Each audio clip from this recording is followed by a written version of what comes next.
நம்ம சேனலில் first time பார்க்குறவங்க மறக்காமல் சப்ஸ்கிரைப் பண்ணுங்க. இப்போ நம்ம பார்க்க போகிறது மகாநதி தான். விஜய் வந்து வெண்ணிலா கூப்பிட்டாங்க அப்படின்னு சொல்லிட்டு தாத்தா சொன்னதுனால வீட்டுக்கு வந்துடுறாங்க. இங்கே வந்து பார்த்தீங்கன்னா வெண்ணிலா விஜயை பார்த்த உடனே ஓடி வந்து கட்டி பிடிச்சிக்கிறாங்க.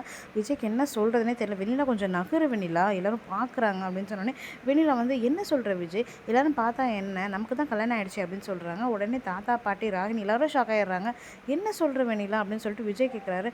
ஆமாம், இது உங்கள் அம்மா போட்ட மோதிரம், நீ தானே போட்டு விட்ட எனக்கு, இது நீ போட்டு விடும்போதே நம்ம கல்யாணம் ஆயிடுச்சுன்னு தான் நான் நினச்சிட்டு இருக்கேன் அப்போலேருந்து அப்படின்னு சொன்னோடனே வெண்ணிலா அப்போது நடந்தது வேற, இப்போ வேற வெண்ணிலா, என்ன விஜய் வேற, அப்போவும் நான் உன்னை தான் காதலிச்சேன், இப்போவும் நான் உன்னை தான் காதலிக்கிறேன் அப்படின்னு சொல்லிட்டு வெண்ணிலா சொல்கிறாங்க. உடனே விஜய் வந்து இப்போ நீ என்ன காதலிக்கிற, ஆனால் எனக்கு கல்யாணம் ஆயிடுச்சு வெண்ணிலா அப்படின்னு சொல்லிட்டு சொல்கிறாங்க. உடனே வெண்ணிலா வந்து என்ன சொல்கிற விஜய் அப்படின்னு கேட்குறாங்க. ஆமாம், எனக்கு கல்யாணம் ஆயிடுச்சு, அவள் பேர் காவேரி அப்படின்னு சொல்லிட்டு உண்மையை சொல்கிறாரு. உடனே வெண்ணிலா வந்து செம்மையாக அழறாங்க. என்ன சொல்கிற விஜய், என்கிட்ட சொல்லவே இல்லையே, நீ என்னை ஏமாத்திட்டியே அப்படின்னு சொல்லிட்டு ரொம்ப அழறாங்க. விஜயால் அவங்க அழுகையை கண்ட்ரோல் பண்ணவே முடியல. என்னை மன்னிச்சிடு வெண்ணிலா, நீ இறந்துட்டேன்னா நான் நினச்சேன், இல்லைன்னா நான் கண்டிப்பாக நானும் கல்யாணம் பண்ணியிருக்க மாட்டேன், ஆனால் இப்போ என் மனசு ஃபுல்லாக அவள் மட்டும்தான் இருக்கா அப்படின்னு சொல்லிட்டு காவேரி வந்து ரொம்ப உயர்வாக விஜய் பேசவும் வெண்ணிலா வந்து ரொம்ப கோவமாயிடுறாங்க.